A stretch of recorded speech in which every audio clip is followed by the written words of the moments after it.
one of my friends actually signed up with somebody else for a program, and she just kept receiving all these sales emails, and she was like, Martina, look at this.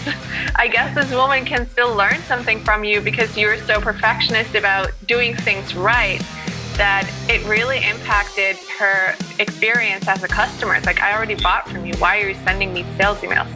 In those ways, it's great to have a lot of attention to details and maybe do double check things twice or 3 times to make sure it goes out the right way. And then there can be sides to perfectionism where it can be you overworking yourself all the time because you are not just double and triple checking things, but you're checking things 10 times or 15 times, and it gets to the level where it becomes toxic. To try to get from 99.9% to 100%. So I think a big step for perfectionists is to be okay with 99% or even 95% sometimes. Welcome to the 1000 Days Sober podcast. My name is Lee Davey. I am not an alcoholic. I refuse to be anonymous. I am someone that doesn't drink alcohol, and I spend every waking moment of my life helping other people do the same, like right now. Perfectionism. It's not inherently wrong. It also has its perks too. However, it can be addictive. You can be overworked as a perfectionist and still be productive. Most of the time, perfectionism is driven by our body's chakra. It is responsible for how we function in different areas of our lives. For perfectionism to yield productivity, you should know how to use your chakras well. Don't let perfectionism hinder your success. In this episode, Martina Fink joins us and shares her thoughts on perfectionism. She relates this to addiction and what role perfectionism plays in it. Martina teaches us that labels are not necessary. They should not define who you are and who you want to be. Knowing your desire and working to achieve this will help you overcome your addiction. If you think you are struggling with perfectionism, then this episode is right up your alley. Things we're going to talk about today with Martina: the perfectionist spectrum, perfectionist traits that you'll find in yours truly. We're going to have a little talk about chakras, the guts, and expressing your emotions, connecting with others, a little dip into boy and men energy. We have a really wonderful discussion on extroversion and introversion, and how extroversion could be a form of protection. We talk about the importance of labels, vulnerability and failure, and fear of success.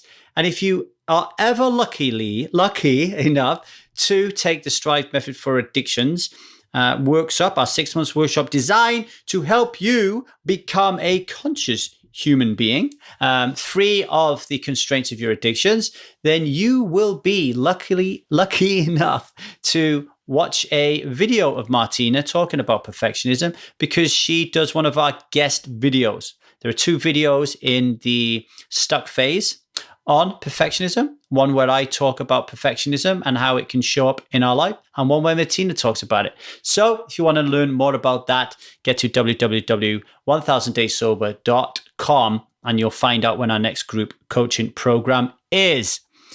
Last thing I want to say, if you want to work with Martina, and she is a genius at what she does, so I highly recommend it, go to our website, go to the podcast page. You will find Martina's page there. You can download the show notes. You can find all the links to her work, including working with her on one-to-one or taking one of her group coaching packages. So without further ado, I'll shut the hell up, leave you in the capable hands of Martina Fink. Thank you. Martina! How's it going, Martina Fink? Going well. Thanks, Lee Davey. Cool. How We're going to are talk you? about perfectionism, right? Yes. But before we do that, what's, you're in Switzerland. What's going on in Switzerland these days?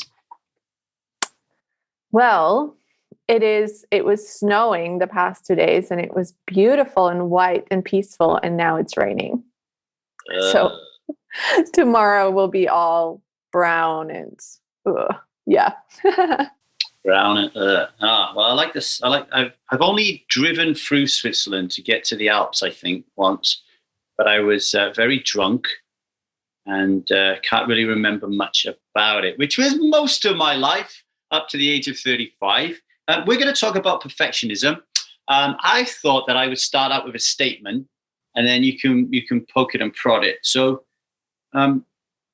statement. Let me ask you a question: is perfectionism a polarized thing? Are we either a perfectionist or not? Or do we kind of like exist along a perfectionist spectrum? So sometimes the behavior shows up and sometimes it doesn't. But in some people who end up with you, it shows up a little bit too much. Where are we on that, do you think? I don't think it's a black or white kind of decision. You are or you're not. There are people who, have really high expectations of themselves at work, but when it comes to other things, they really don't care that much. So I think it's a very individual thing, but it can come in whatever intensity, and then it's all about how you manage it. Because there are really good sides of being somebody who pays a lot of attention to details. It's not like perfectionism is a completely toxic negative thing. It has some really good sides to it, and we have to acknowledge that as well. So it's a little bit like what you just said then. The word that came in my mind was emotions. People are like, I don't want to be angry. I don't want to feel ashamed. I don't want to be guilty. And it's kind of more like, well, no, don't we just want to dial down the volume a little bit on those emotions? Like, what would we be without them? And well, guess what you're saying is, perfectionism has a good side to it if we can lower the volume, because it has a lot of really plus points to it. Could you just touch upon a couple of those plus points?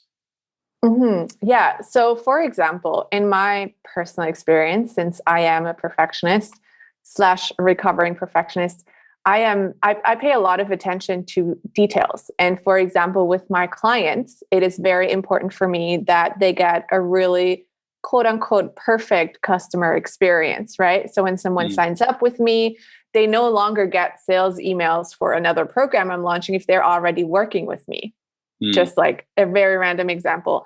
And one of my friends actually signed up with somebody else for a program, and she just kept receiving all these sales emails. And she was like, Martina, look at this.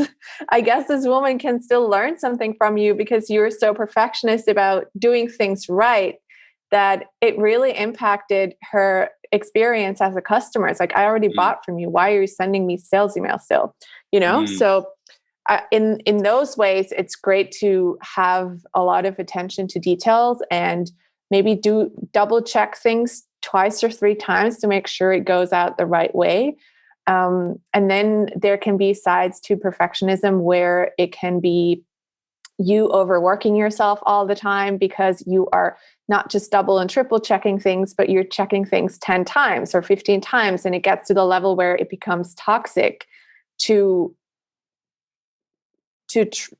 try to get from 99.9% to 100%.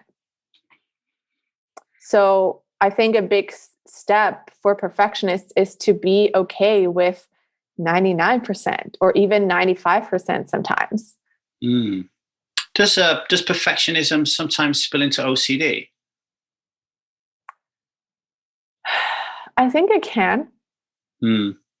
I think it can. I don't personally have experienced OCD in a way that it would really like make my life difficult, but I definitely have like very perfectionist ways of organizing my kitchen, of putting things in the dishwasher, like it's not where it gets me to being obsessive about it.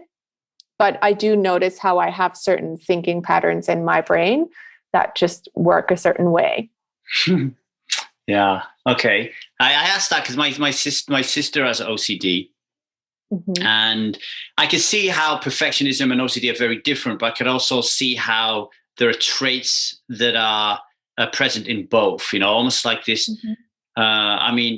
Like I see in my sister, obviously a compulsion or a fear that something tragic is going to happen. Right. And I guess in perfectionism, you could have the tragedy element of it, but you could also have, oh my God, I'm going to send this email out and there's going to be a spelling mistake in it. Right. Which could be tragic for somebody. Right. my wife, for example, she's on that side of things.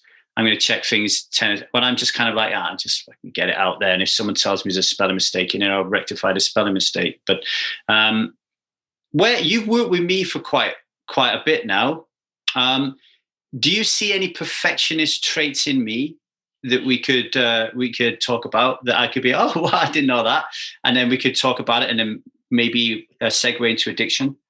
Mm-hmm. One of the things I noticed in you, and I'm not 100% sure if it's directly related to perfectionism, but one of the things perfectionists do is they always look in the outside for solutions. So they don't think that they have their own solutions, because they just basically fundamentally don't feel like they're enough, right? So they're always looking for things in the outside for other people to give them the solutions and affirm them and validate them, right? And so what I've seen with you is you've been very proactive in asking, what should I do? There's all these different options that I want to go. I want to go in all of these directions. Can you give me your advice? What do you think about it, right? And this desire to get validation from others, when really the only thing that matters is what you do is right for you and feels right for you. Yeah. Do you think is it connected to perfectionism, or is it more connected to validation and approval? Let me give you my thoughts on that, and then you can tell me if you think it's around the perfectionism side. It wasn't until I think it was Alex, one of our buddies, she used the word permission slips. Mm-hmm. So for the context here, folks, me and Martina and Alex were in a coaching container together, where it's encouraged in the coaching container to ask as many questions as you can. If you think about it, when you're surrounded by high quality, sometimes world-class coaches, you want to be asking as many questions as you can and absorbing as much stuff as you can, right?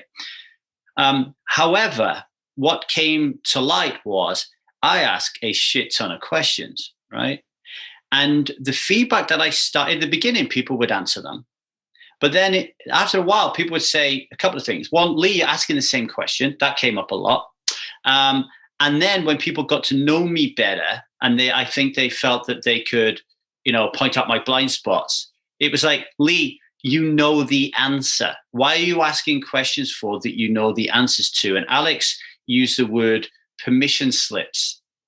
You're looking for permission to do X, Y, Z. And I clearly saw that there is a great value in life that before you ask a question, you stop and you ask yourself why you're asking the question. Mm-hmm. And very often, since you started to give me feedback on that, my number of questions that I ask has reduced remarkably, because I realize that I'm seeking comfort, and it comes from a lack of confidence. Mm-hmm. And for me, it was once it was pointed out to me that I had the answers and I had the power, it was like all I had to do was just make a choice. I didn't have to go on a course. I didn't have to hire a mentor. I just had to say to myself, Lee, do you trust yourself to make these decisions? And if you really, really, really don't know something, that you could ask somebody. And I'm like, yeah. So then, and actually, since that feedback, I've really gone on the abundance rocket ship, and everything is just really going great guns in my life. So validation for sure.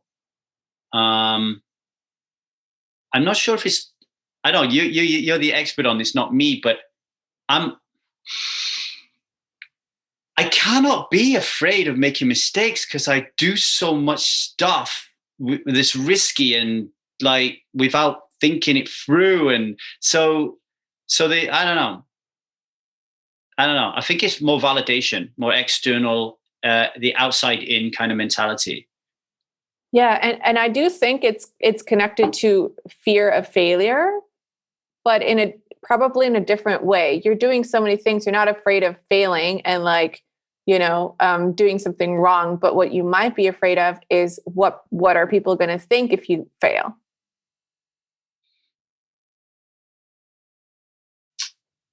No? I'm just thinking. Okay, I'll tell you what comes up for me is I get afraid that people will, to me, it's all around morals and ethics more than whether I will fail. Because like, let's say I put a group coaching, we got a group coaching program running on 31st of January, Strive Method for Addiction. Let's say one person turns up, right? Like who am I? Who do I think is going to call me a failure other than the one person who's turned up looking for a group experience? So I know that nobody's going to tell me I'm a failure. I'm just going to think myself that I'm a failure. So there's that aspect of it. The other aspect of where I get a little bit icky is when somebody judges my character. So if somebody joins my course or coaching program and doesn't feel like they had good service or that they were treated well or that it worked or that it was quality or the coaching was of high standard, those things bother me incredibly. Like they hurt me, like, in a really, but not in a good way. Like, because I know, again, it's not coming from a good place. Like I feel defensive and judgmental initially. I have to really go into, okay, what is Martina trying to tell me right now? She's giving me a gift. I need to look at this and make sure I improve the situation. That's not my modus operandi. My modus operandi is, how can I find a fault in Martina and push and pressure that fault and take that shame away from me and put it back onto her? That's like my go-to.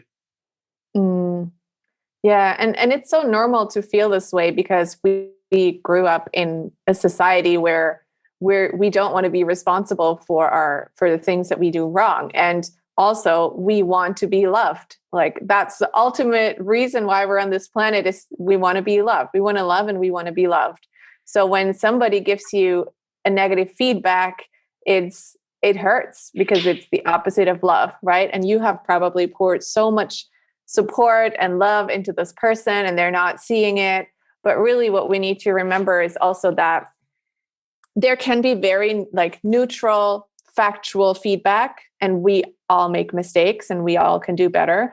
But there can be a level of feedback where it can hurt somebody, and that usually comes from the hurt person. We say hurt people hurt people. So however people treat us is always a reflection of them, not so much of us. And the interesting thing here for you is that your intuition, trusting yourself, and your confidence and your self-worth, they are all interconnected. So one of the things I talk about in my practice is the chakras. Have you talked about the chakras on your podcast before?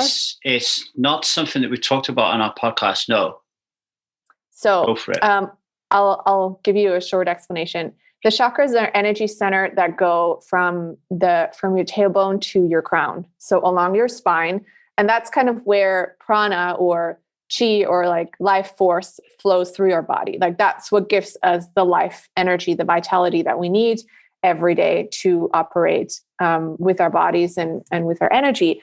And so there are 7 different energy centers, and every center is responsible for a specific area in our life.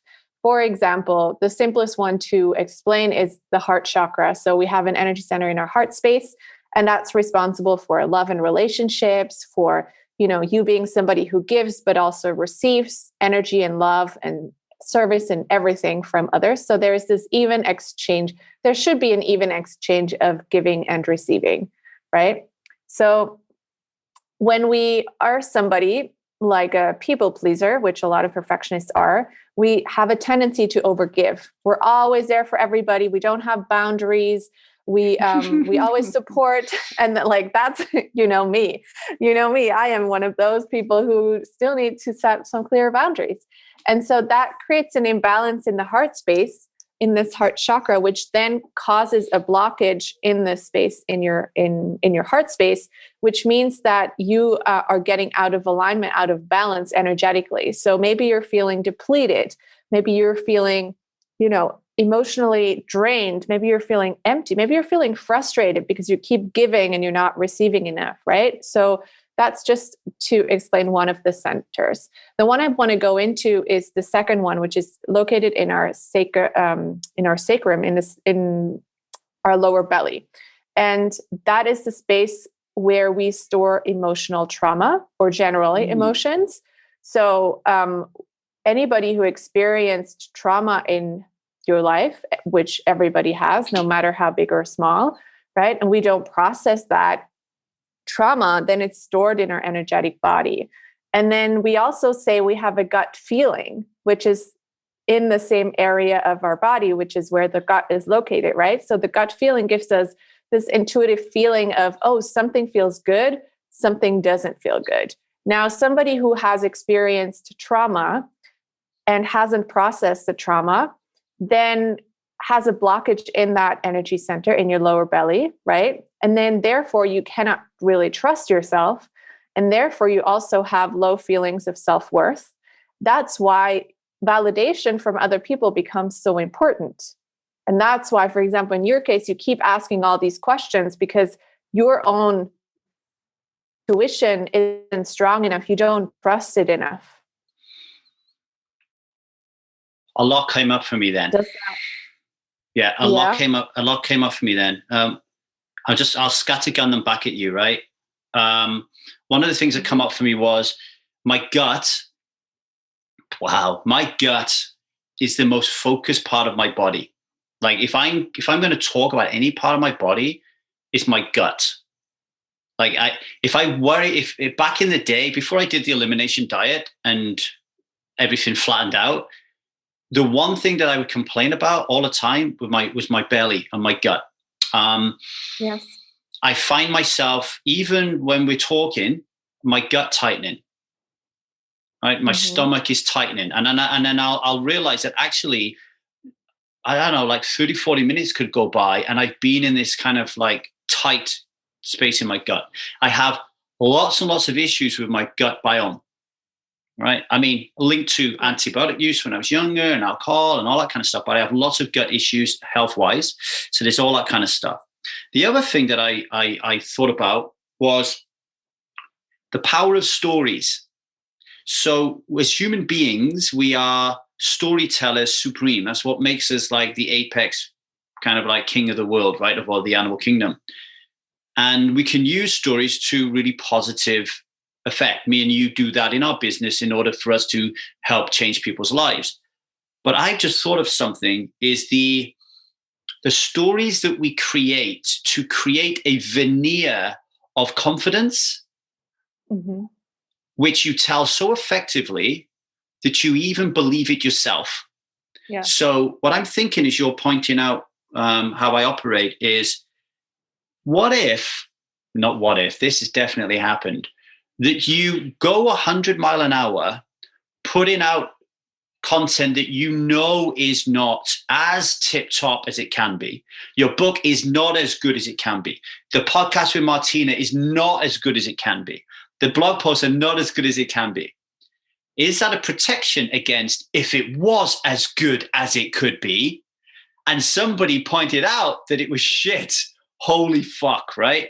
But if you know it's not as good as it could be, then if someone says, oh, your podcast is shit, you can tell yourself the story that you know it's not as good as it should be and that everything is okay. Almost like I'm deliberately playing my B and C game because I can say I have a really good B and C game, but I'm afraid to go to the A game, right? So there was that part of it. And last night, me and Liza were having a conversation, and she was watching. Jessica Amos does a video on boundaries in the Strive method for addictions in the ready phase. And Liza was watching it last night. She was going, this is really good. You should watch this because you don't have no boundaries, right? To me. And I'm like, boundary-less. I love being boundary-less, right?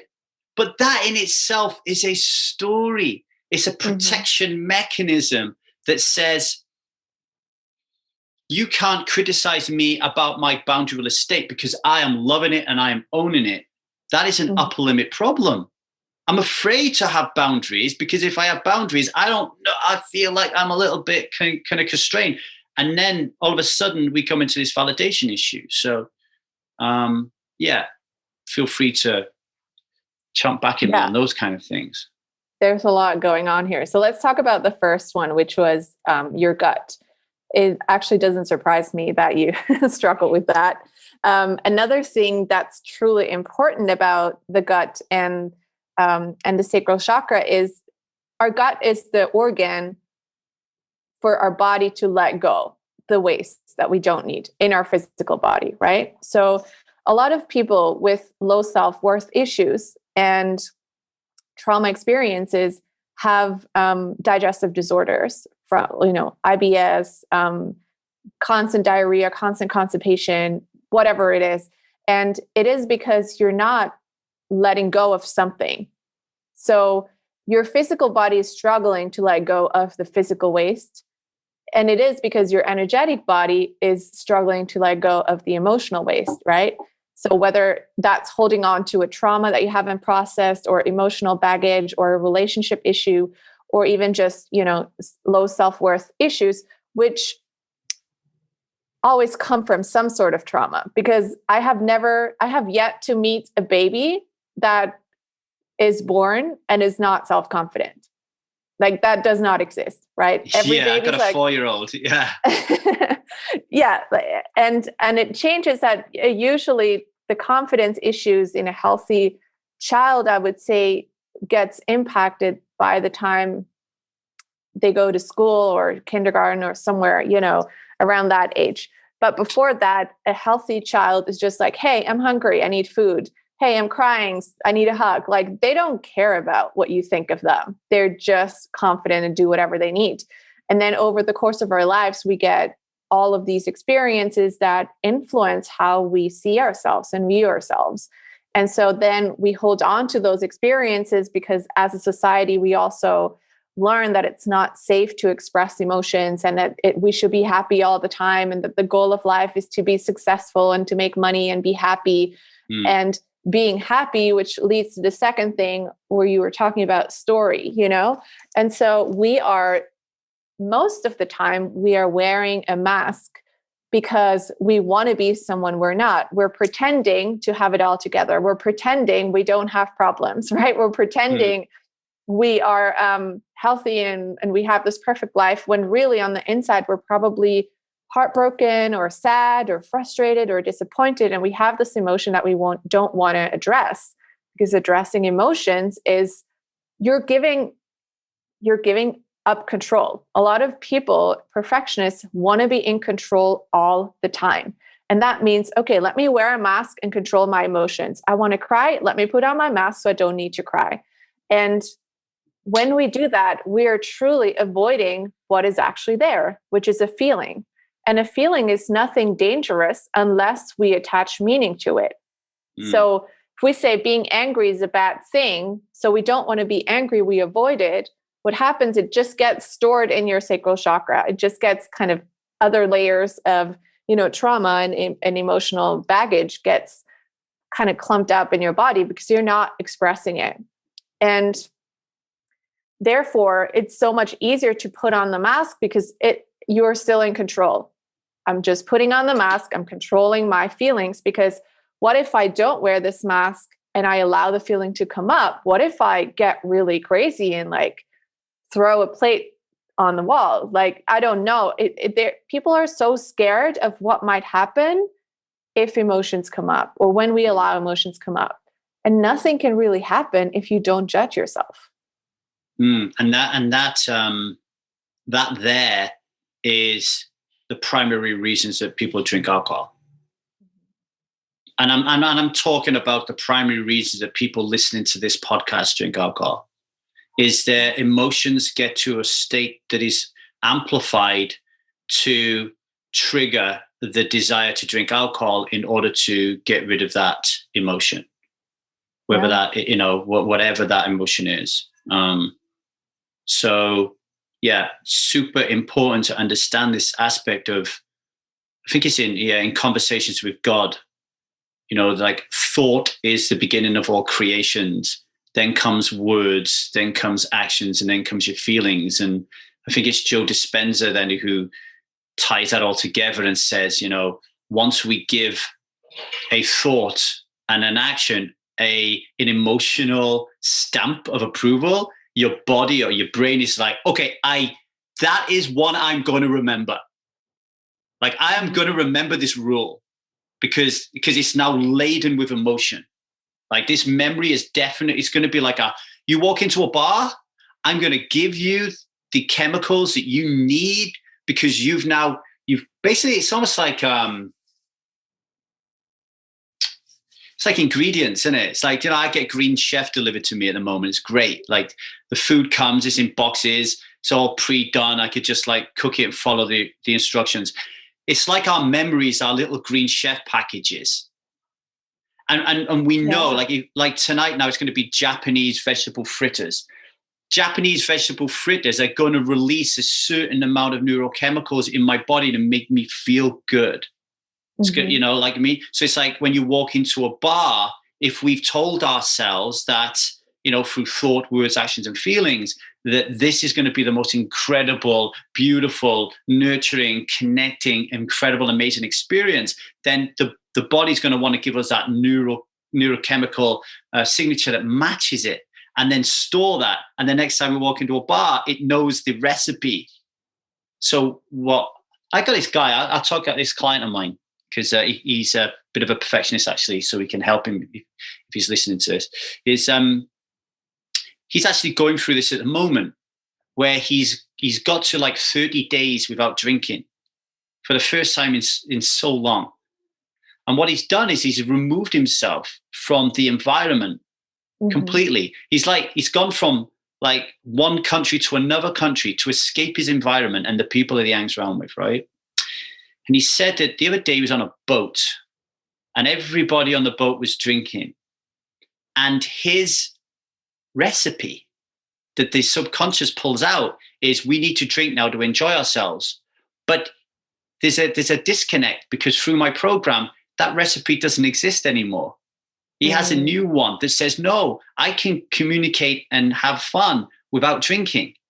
And then he said to me, I realized that the fight for the mic that goes on in a community where everybody's drinking is intolerable for me.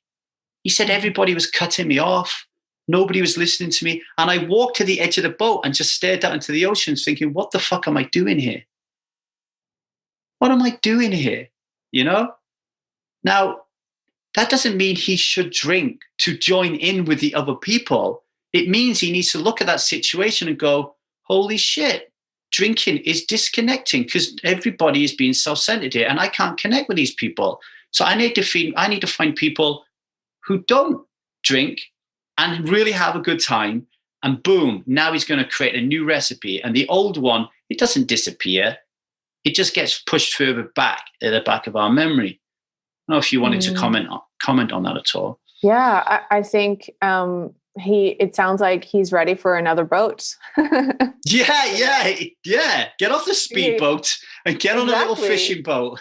He got on the wrong boat. So, and first of all, congratulations for that step, of realizing, well, I have been without alcohol for 30 days and I'm noticing how other people are behaving and how I used to behave. And that now within 30 days, something has changed in me where I'm craving connection and I'm not getting it here. So I need to go somewhere else because that's truly what I desire. That's the heart chakra speaking, by the way. Right. That's the energy center that craves and that wants to receive, wants to give, but also receive.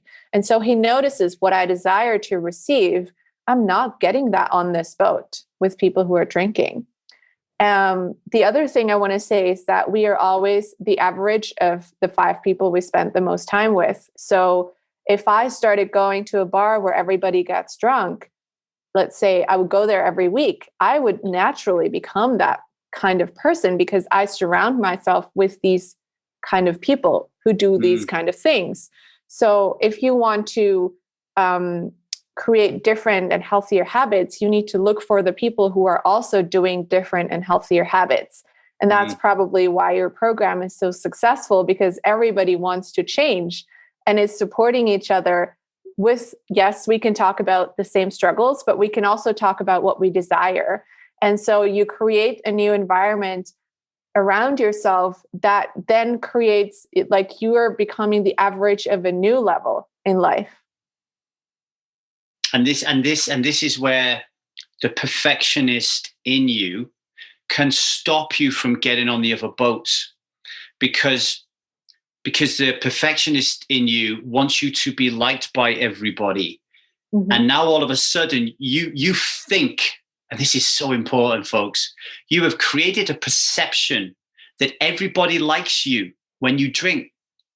What this guy is learning, nobody even fucking sees him when they've had a drink. So how could they think he's a great guy? Nobody gives a shit. He could have jumped out, he could have been eaten by a great white shark and nobody would have even noticed he'd gone.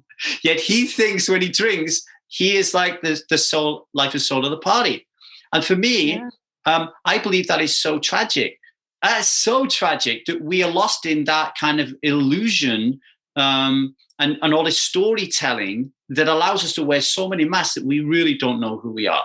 And on our group coaching call on Monday, Tony was saying, I asked Tony to tell a story. We've been doing more and more stories in our coaching call.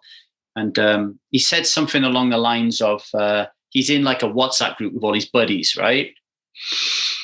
And he wrote something profound or, with deep meaning or something. And someone said, fuck off, you tosser, right? And I said, how did that make you feel? And at first he just dodged the question. Now most strivers do, because we're not used to expressing how we feel. So then I'm like, no, Tony, how did you feel? And I listed a load of emotion words and he said angry and hurt. And I said, well, did you tell him about that? He said, no. I said, why not? He said, well, I do the same to him. So then I said to the group, is this boy energy or is this man energy?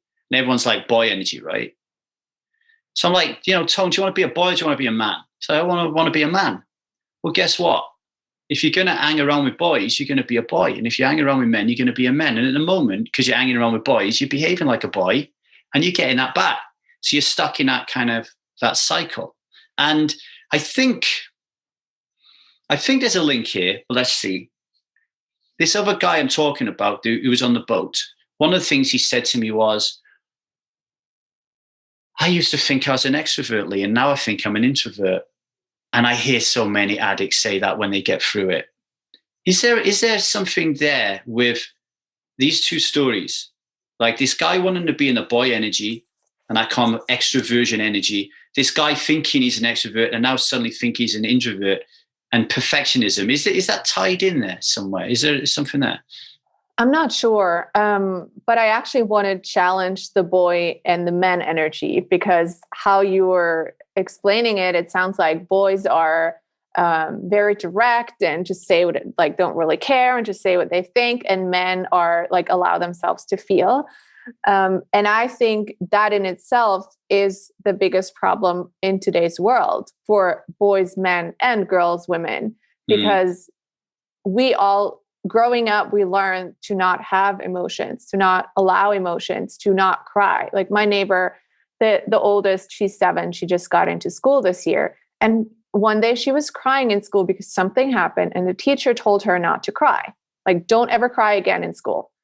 And an experience like that for a child is very traumatic. So every time this girl, and luckily she has parents that allow her to cry, but this one experience at school is going to influence her behavior moving forward, that every time she has the desire to cry in public in her class, she will probably put on a mask and pretend that she's okay because her teacher otherwise would say something bad to her.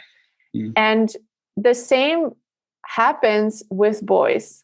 Like, we always think girls are the ones, really suffering, but boys are suffering so much because they're being taught not to feel. They're being taught not to cry. They're being taught by the media, by the movies, by the games they play, right? To be strong and to be violent, and they're subconsciously programmed that this is what they should be. And therefore, as you grow up as a man, you become older and you head into addictions because you have never learned how to express emotions. And by the way, I'm experiencing the same things with my clients who are, really hardworking and executives and managers, and they don't allow themselves to cry either. So it's not even a man-woman kind of issue. It's really just not gender space, gender neutral. Yeah, happening in our society that I feel, we just need to allow ourselves to feel, and there is nothing wrong about it, except the moment you attach meaning to it.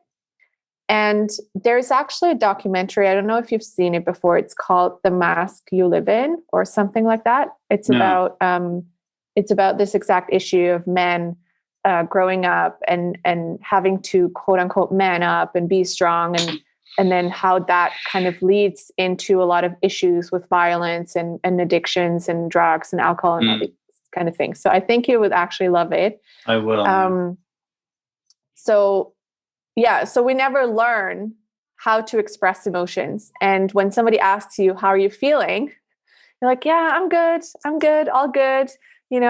A lot of people don't even know how to say something else than feeling good or bad. Or fine. Right, fine. Or not fine. Too bad. Or I can't complain. Like those are the things most people say. But if we go deeper than that, like the question, how are you, has become so meaningless. Right? That we get it asked 20 times a day. We never really answer it honestly. Do you want to hear a fun? Sorry, go on. Sorry. So when you ask your clients, how does something make you feel? They're going to say their default's going to be, like either avoiding it or just saying, it's all good. Tomorrow I'll feel better, or like avoiding to even express what is going on and having the feeling that they should get over that as quickly as possible. Whereas what's really needed in that moment is the space to feel it. And we, because I put myself in this as well as a constant practice. We're not consciously trying to divert the question. Like if someone says it, like I'm the one who's always saying it. I'm always saying, how did it make you feel? And I don't think they're dodging the question. It's just their automatic response from the subconscious part of them is descriptive and not in an emotion. And I'm wondering if this, like I always grew up thinking I was either an extrovert or an introvert, and you couldn't be both. Now, obviously, I'm aware that we slip into extroversion and introversion, dependent on a variety of different circumstances. I wonder if extroversion is a way of protecting you from not expressing your feelings, because you're so boisterous, you're so alive, you so want to do bish bosh bish, and so you're not really getting yourself into those kind of situations. Well, I don't know. Am I being too linear here in my thinking around this, you think? Yeah. Yeah. I'm not 100% sure. I don't know any research about this, so we would probably have to look up how many percentage of perfectionists are introverts versus extroverts. But the main difference that I know from introverts to extroverts is that introverts recharge the most in solitude, and extroverts recharge the most in company with other people. So, for example, my sister is the complete opposite of me. I love being by myself, alone, journaling, doing things. I have no problem being in quarantine by myself all year. Although I would love to have some social contacts here and there, but it is absolutely no problem for me because I know I enjoy my own company as an introvert, and I recharge when I'm by myself. And my sister is very extrovert, and she can meet with 15 people a week, and that will make her so happy to be with other people. And for me, that would feel like completely overwhelming. So there's like, I think that's just a way of our personality that we are. I don't necessarily think that makes me a perfectionist. I can totally see how both kinds of people can avoid emotions. So even if I'm an introvert, I can be an introvert and scroll through social media and watch Netflix all day and distract myself with other things. Just because I'm an introvert doesn't mean that I'm actually sitting down and facing my emotions, right? Because I've been an introvert my entire life, and I didn't know how to do this work until just a couple of years ago. This is what we're touching upon here is like tremendously important. This is something that I need to include in the Strive method for addictions, because as you're talking to me, I'm thinking here that I need to deepen my knowledge on this topic. That I'm thinking on my uneducated like brain right now, that if you are an extrovert and you are used to recharging yourselves through the company of others, and then so you party and you because you're drinking, right? You're here at 1,000 days sober, and now all of a sudden you can't have connection to those people because they drink, and you're not feeling connected to them. You've lost your ability to recharge, and there's a problem there that your soul could die, I guess, right? If you are somebody who recharges, if you're an introvert and you recharge in kind of like solitude, then you are more likely to drink on your own than you are to. So it's almost like, we need to help the extrovert to find a different crowd to recharge, or find a way of falling in love with solitude to recharge, and to find help the introvert to find a healthier way of recharging through solitude, and finding a community to charge into in terms of that kind of energy. I've never thought of it like that before. That's really powerful. Yeah, that's really beautiful. I think that could be helpful. Like you could even help organize, I don't know, group meetings or something where extroverts can get together and have a good time together. And for example, for me, I love human connections, but I love one-on-one connection more than if I'm in a group of two or three. It really stresses me out. So maybe there could be a way for you to somehow facilitate or have a platform where people can, connect with people in however way they want. Because I don't think an extrovert will become an introvert just because they stop drinking. It could be like a phase that they're going through in the process of quitting addiction, but I don't think the entire personality will suddenly change. No, I agree. I think what happens is you are forced. Let me just talk about my own my own story, so I don't get too subjective, right? So how did I experience it? So throughout my entire life, I was a quote unquote polarized extrovert. I mean, you can feel that out of me in our groups, I guess.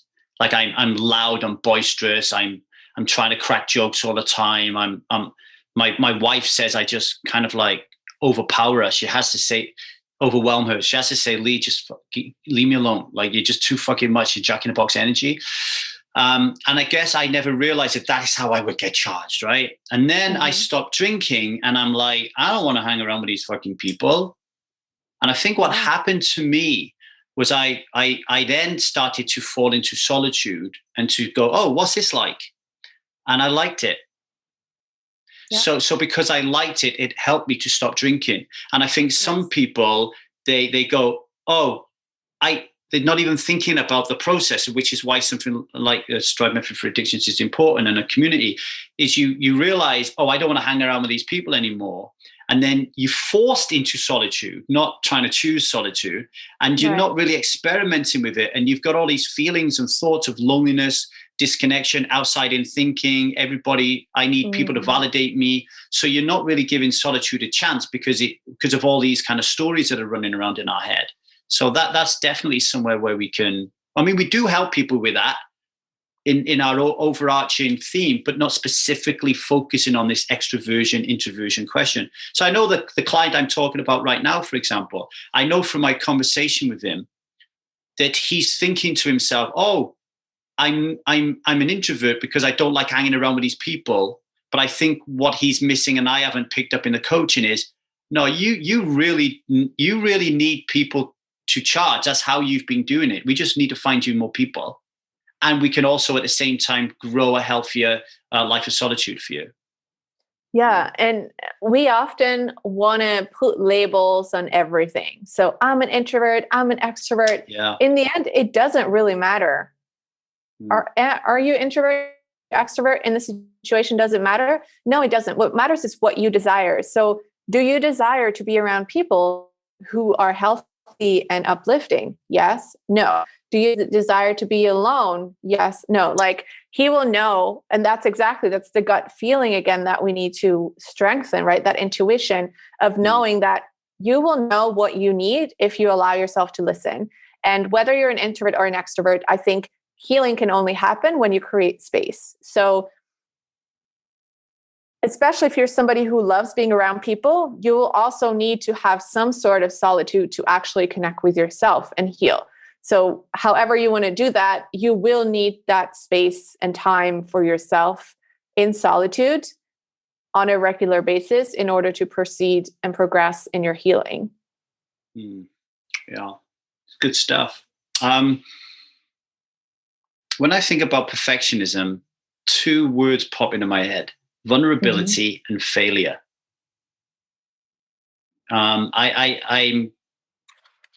I see people who are absolutely terrified to just do stuff because they're afraid of failure, which is, they're not ready to be vulnerable.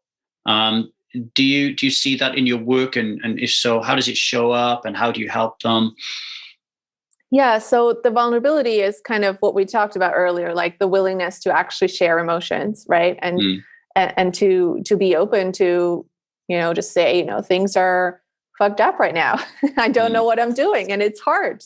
And I see that a lot because everybody's wearing masks and pretending to have it all together and pretending to be happy when on the inside, they're usually often crumbling. At the same time, I totally see this fear of failure. So what I see a lot in my clients is that they would love to do something else, but they're afraid of failing, but they're actually even more afraid of not being able to do it perfectly. So they don't even start. Okay, so they're not even starting. So the failure is it's not even happening because they're not even starting. Exactly. So they're holding themselves back. They're staying stuck where they are because clearly this is also where it's safe, right? They've been there forever. It's been comfortable. It's been safe. So having to do something that I truly desire. So let's say in my clients, for example, that's often they have these high level profile jobs that it's not that they hate them. They kind of like them. They like the level of responsibility and the things they do. And it's a little bit of an ego thing too, of like, oh, I have this job and this is what's in my CV, but maybe they have like this tiny little desire in their heart of doing something that has a meaning. So one of my clients, for example, would love to do more videos with messages that are important in life around different ethnicities or religions and like kind of, creating something that actually has meaning and touches people's hearts. And she's been wanting to do that, but since she's always busy at her work, she doesn't allow herself to create the space for that. And so they're often holding themselves stuck where they are right now because it's safe. And I always say it's quote unquote boring because you're not growing, you're not getting anywhere, it's not lighting you up, right?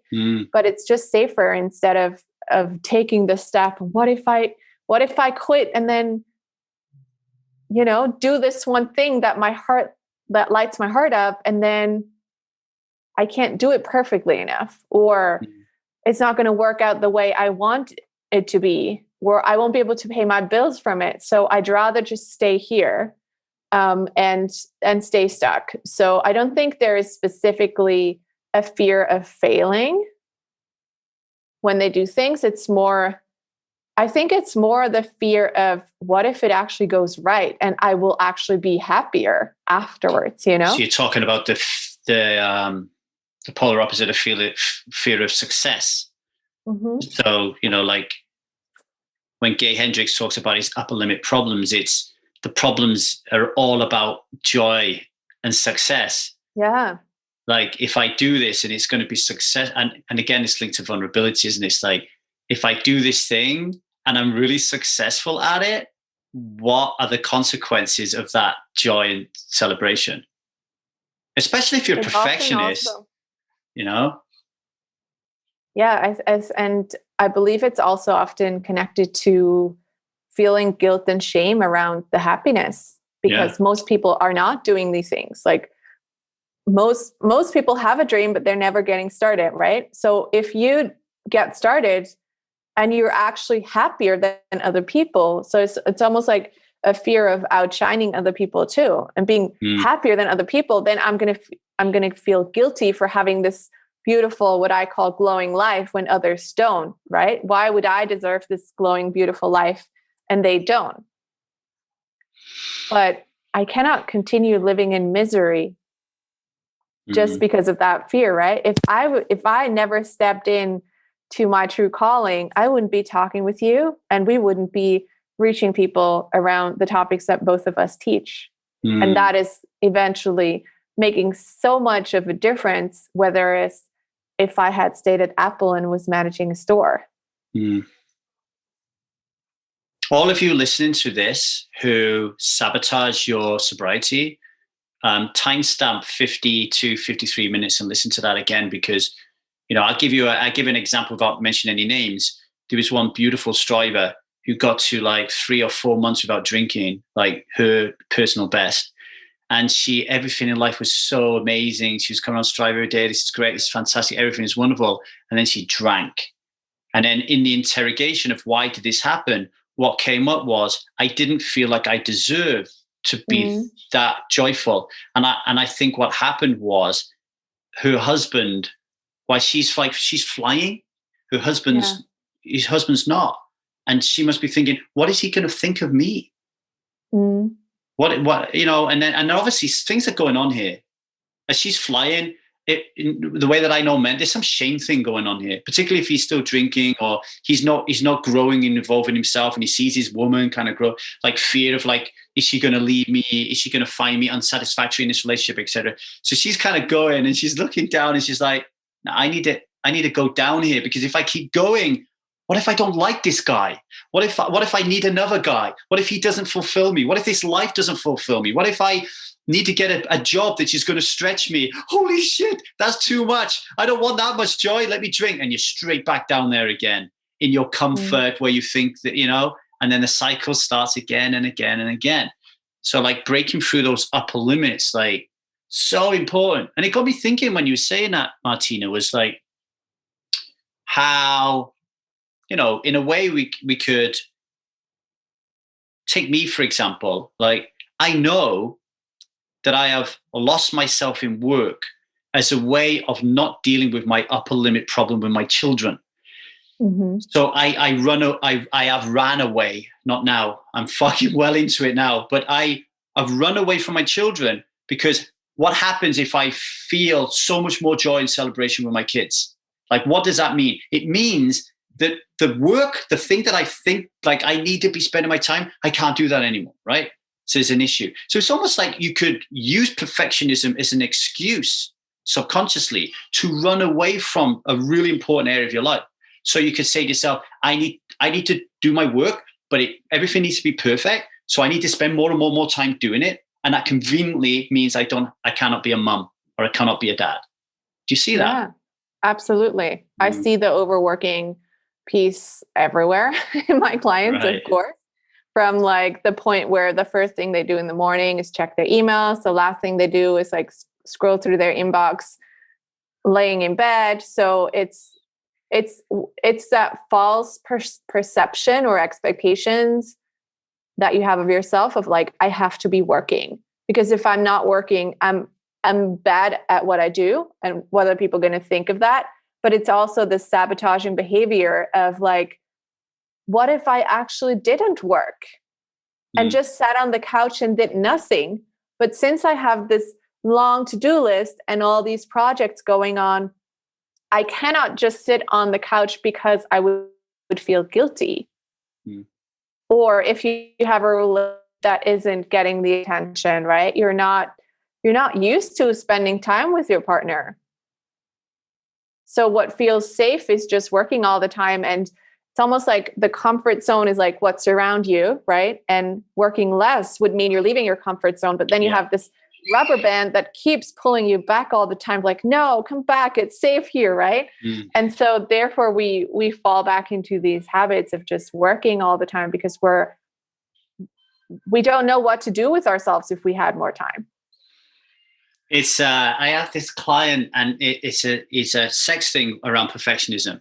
So it's like I have to drink to have sex.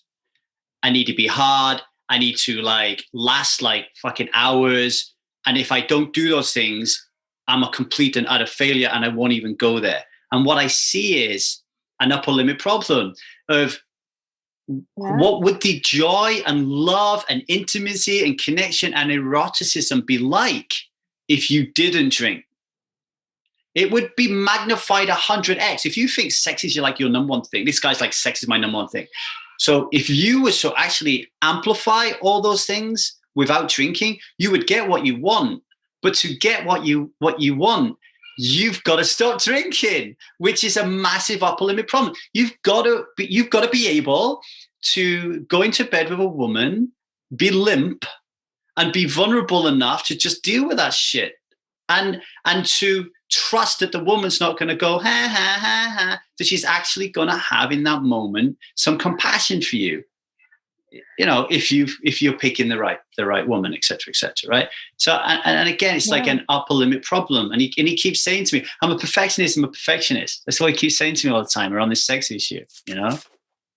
Interesting. If we want to achieve anything differently or create anything differently in our lives, we need to do something we have never done. I always say what got you here won't get you there. So if you want to get there, quote unquote, there, whatever that goal is, then you need to do something differently, because obviously what you have been doing got you where you are right now, which is not quite yet where you want to be. Courage, man. Yes. We have to have courage and break out of the habits of what we're doing and try things differently, and just know that even if I don't really believe in failure. I believe there's only feedback, not failure. Yeah. But if you believe in failure, like nobody has ever achieved anything without failing once or twice or 5 times or 50 times. Yeah. And I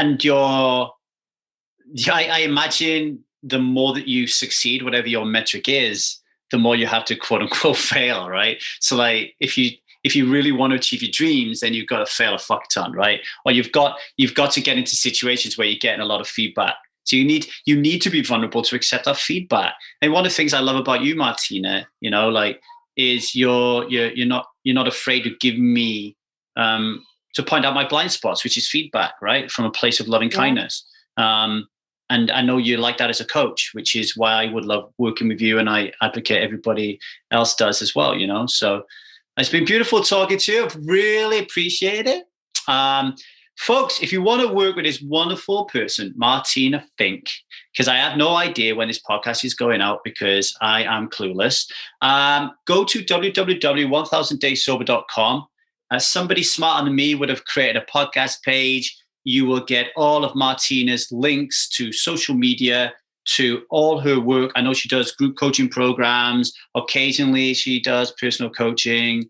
She does a shit ton of stuff, and she gives out more free stuff than anybody I know. So get over to her site, get onto her email list, and check her out. Martina, it's been absolutely beautiful. Any last words you want to say before I chop you off?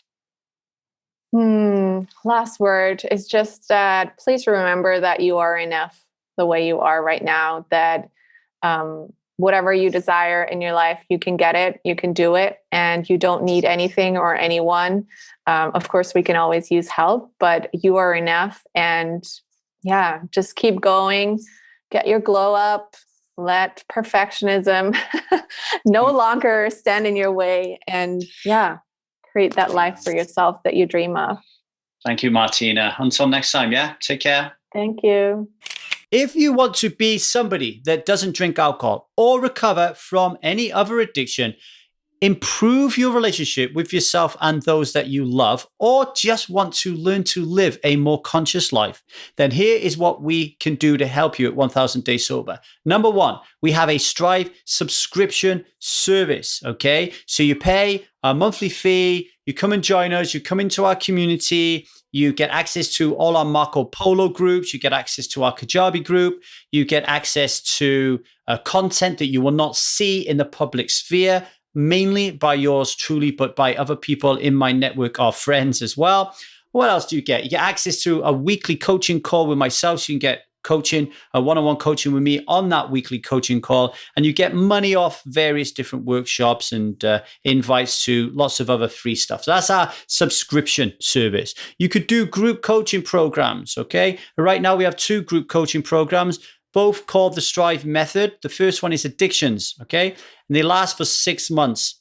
The relationship course also lasts for 6 months. We've got the Strive Method for addictions, Strive Method for relationships. There are workshops, okay? Or you can work with me personally one-on-one, okay? You can work with me personally one-on-one. And if you want to get involved in any of that, then just head to www.1000dayssober.com and you will find everything that's going on there, okay? We have pages there on the website which will direct you in the right place and how to get hold of me, including a workshop space there as well. We're always running workshops, so you can sign up for those as well. Last but not least, if you do love this show and it has changed your life and you want to change the life of somebody else, tell somebody about it and rate and review it in your podcast provider. I would really appreciate that. If you want to just reach out to me, ask me a question, just email me, 1kdaysober.com. at gmail.com. Much love, everybody. Bye.